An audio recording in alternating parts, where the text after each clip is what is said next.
Le Chants de Maldoror by le Comte de Lautréamont, Canto 2, Section 15. There are moments in life when man with his louse-ridden hair casts wild staring looks at the green membranes of space, for he believes he hears somewhere ahead the ironic hoots of a phantom. He staggers and bows his head. What he has heard is the voice of conscience. Then, with the speed of a madman, he rushes out of the house, takes the first direction his wild state suggests, and bounds over the rough plains of the countryside.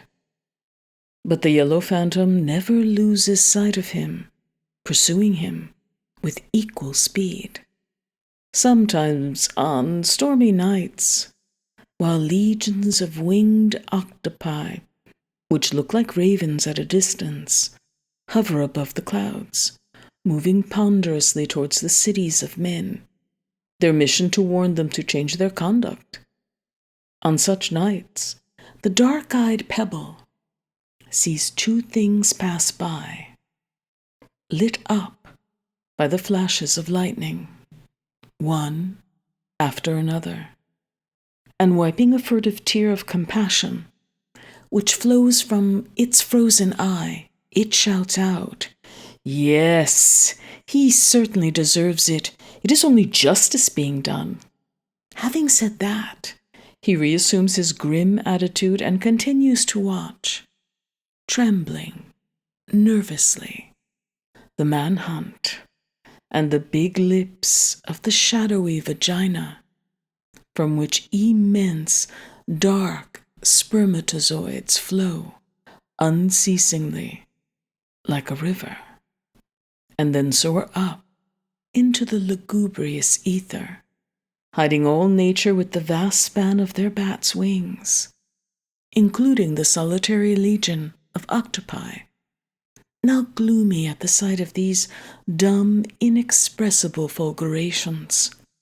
But all the time, the steeplechase between these two tireless runners is going on, and the phantom hurls torrents of fire from his mouth onto the singed back of the human antelope.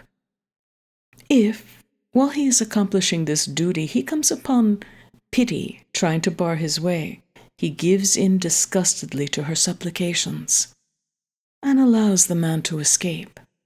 The phantom makes a clicking sound with its tongue, as if to tell itself that it is giving up the chase, and then returns to its kennel for the time being.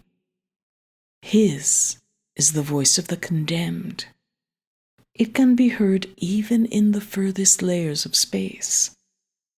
And when its dreadful shrieking penetrates the human heart, then man would prefer, as the saying goes, to have death as his mother than remorse as his son. He buries his head up to his neck in the earthy windings of a hole. But conscience volatilizes this ostrich trick. The hole disappears. A drop of ether. Light appears with its train of beams like a flight of curlews swooping down on lavender. And man, his eyes open, is face to face with his pale and ghastly self again. I have seen him making for the sea, climbing a jagged promontory, lashed by the eyebrow of the surge, and flinging himself arrow-like down into the waves. The miracle is this. The corpse reappeared next day on the surface of the ocean, which had brought this flotsam of flesh back to the shore. The man freed himself from his body's imprint in the sand, wrung the water from his drenched hair, and silently, stoopingly, returned to the way of life. Conscience judges our most secret thoughts and acts severely and is never wrong. Being powerless to prevent evil, it never ceases to hunt man down, like a fox, especially in the hours of darkness. Avenging eyes, which ignorant science calls meteors, shed a livid flame of light, revolving on themselves as they pass, and uttering mysterious words, which he understands. Then his bed is battered by the convulsions of his body, burdened by the weight of insomnia, and he hears the sinister breathing of night's vague rumors. The angel of sleep himself, having been struck a mortal blow on the forehead from a stone whose thrower is unknown, abandons his task and reascends towards heaven. Now this time I am here to defend man. I, the scorner of all virtues, I, whom the Creator has never forgotten since the day when I knocked from their pedestal the annals of heaven, where by some infamous intrigue his power and his eternity had consigned. And I applied my 400 suckers to his armpits, making him utter dreadful cries. They changed into vipers as his mouth uttered them, and went and hid in the undergrowth, among ruined old walls, on the watch by day, on the watch by night. These cries crawled, endowed with countless rings, and a small flat head, and wickedly gleaming eyes. They have vowed to stop at the sight of human innocence, but when men in their innocence are walking out in the tangles of the maquis, on steep slopes, or on the dunes of the sand, they soon change their mind. Something makes them want to go back, if, that is, there's still time. For at times men notice the poison is creeping along the veins of their leg by means of an almost imperceptible bite, before they have had the time to turn back and escape into the open. Thus, it is that the Creator, admirably cool, even in the presence of the most appalling sufferings, extracts from the very breasts of men the germs which are harmful to those who live on earth. Imagine his astonishment when he saw Maldoror changed into an octopus coming towards him, with his 8 monstrous tentacles, each one of them, which was a solid lash which could easily have encompassed a planet's circumference. Caught unawares, he struggled for some moments against the viscous embrace, which was getting tighter and tighter. I feared some foul trick on his part, having fed copiously on the globules of his sacred blood. I suddenly pulled away from his majestic body and went and hid deep in a cave, which has been my abode since. After many fruitless searches, he was still unable to find me. That was a long time ago, but I think he knows now where I live. He is wary of entering. The two of us live like monarchs of neighboring lands, who know their respective strengths, cannot defeat one another, and are weary of the useless battles of the past. He fears me. I fear him. Each of us, though undefeated, has felt the savage blows of his adversary and its stalemate. However, I am ready to take up the struggle again whenever he wishes. But I advise him not to wait for the right moment for his hidden schemes. I will always be on guard. I will always keep my eye on him. Let him not visit the earth with conscience and its torments. I have taught men what weapons to use to combat it successfully.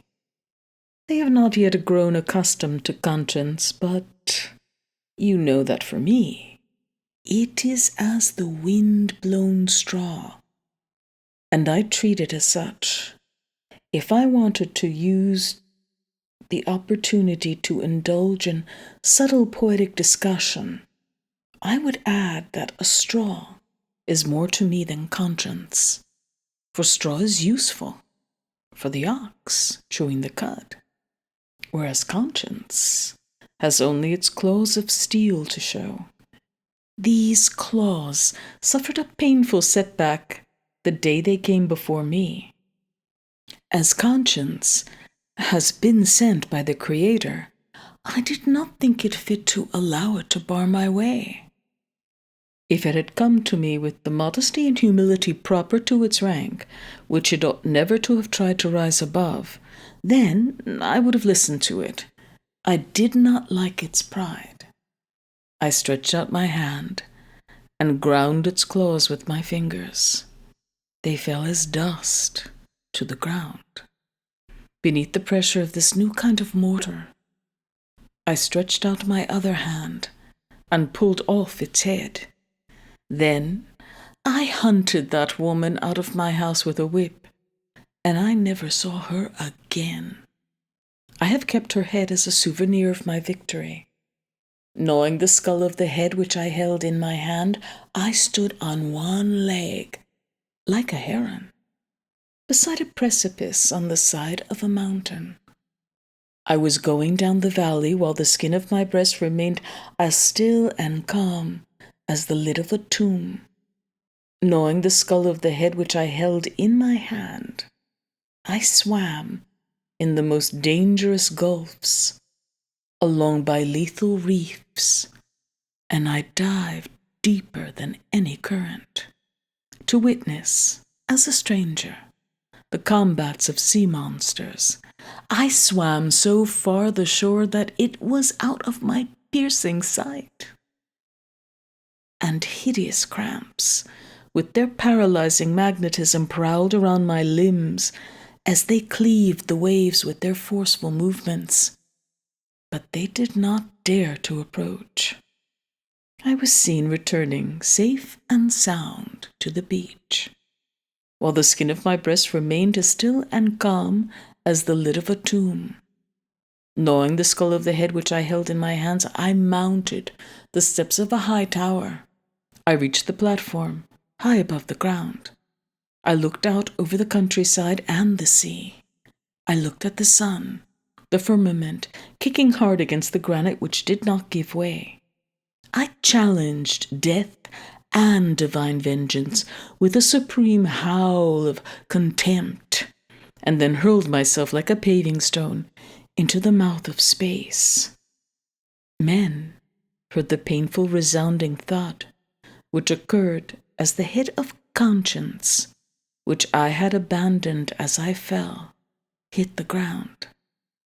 I was seen descending, slow as a bird, borne on an invisible cloud, and picking up the head so that I could force it to witness a triple crime, which I was to commit that day, while the skin of my breast remained as still as the lid of a tomb. Gnawing the skull of the head which I held in my hands, I made for the place where the guillotine is. Beneath the blade, I placed the smooth and delicate necks of 3 young girls. Executor of fine works, I released the rope with the apparent deftness of a lifetime's experience, and the triangular blade, falling obliquely, lopped off 3 heads, which were looking at me sweetly. Then I put my own head beneath the weighty razor, and the executioner prepared to do his duty. Thrice the blade slid along the grooves with renewed force. Thrice my material carcass was moved to the very depths, especially at the base of my neck, as when one dreams that one has been crushed to death beneath a collapsing house. The stunned crowd let me pass and leave the gloomy square. It saw me opening up with my elbows its undulating waves, carrying the head straight in front of me, while the skin of my breast remained as still and as calm as the lid of a tomb. I said I wanted to defend man this time. But I fear my apologia is not an expression of the truth, and consequently, I prefer to remain silent. Mankind will applaud this prudence with gratitude. 16. The time has come to draw in the reins of my inspiration, and to stop for a moment along the way, as when one looks at a woman's vagina. It is wise to look over the ground I have covered, and then, having rested my weary limbs, to soar off with a bold leap. To cover such a stretch in a single breath is by no means easy. One's wings get very tired flying high, without hope or remorse. No, let us not lead any further the haggard pack of pickaxes and spades across the explosive mines of this impious song. The crocodile will not change a word of the vomitings from beneath his skull. So much the worse, if some lurking shade, excited by the praiseworthy object of avenging mankind, whom I have so unjustly attacked, stealthily opens the door of my room, and brushing against the wall like a seagull's wing, buries a dagger in the side of the plunderer of heavenly wrecks. The atoms of clay may just as well be dispersed in this way as any other.